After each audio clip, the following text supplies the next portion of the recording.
सागवानाच्या झाडाला लागलेली वाळवी, तर वाळवी काढण्यासाठी मी जरा फवारणी केली. त्यानंतर सगळी वाळवी निघाली आणि बऱ्याच झाडांना आपण फवारणी केल्यानंतर आलो आपण रानात. रानात आल्यानंतर ठिबकमधनं आपण सोडलं औषधं ऊसासाठी, फॉस्फेट ॲसिड. जरा बसलो, त्यानंतर बाहेर आलो तर बघतो काय रस्त्याचं काम चालू होतं. तर अर्धा तास थांबल्यानंतरनी रस्त्याचं काम उरकून मी आलो परत गावात. तर आसगावचा बोर्ड लावला होता. त्यानंतर जरा व्लॉग व्हिडिओ बघत बसलो. संध्याकाळी आलो मंदिरात निवद दाखवायला, हनुमान मंदिरात.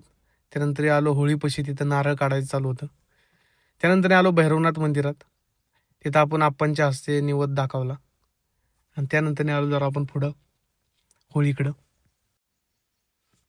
त्यानंतर आलो आपण महादेव मंदिरात निवद दाखवायला. पण महादेव मंदिरात आल्यानंतर टाळा होता, तर बाहेरनंच आम्ही निवद दाखवून मी आलो घरी जेवण करायला. जेवण केल्यानंतर आम्ही आलो वरती. तर वरती चालू होतं सोंगांची तयारी. कलाकार सगळे उपस्थित होते. त्यानंतर बरेच चालले, ढोल पडवायचं चालू होतं.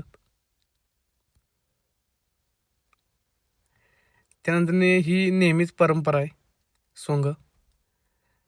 तर सगळ्यांच्या घरी जाऊन काही दक्षिणा मागायची, एक वेगळाच आनंद आहे त्यात. त्यानंतर दक्षिणा वगैरे जमा झाल्यानंतर आम्ही बसलो देवळात. दक्षिणा इतकी जमा झालेली की हिशोबच लागत नव्हता किती दक्षिणा जमा झाली ते. तर हा होता आजचा ब्लॉग. कसा वाटला नक्की कमेंटमध्ये सांगा. लाईक शेअर फॉलो नक्की करा. धन्यवाद.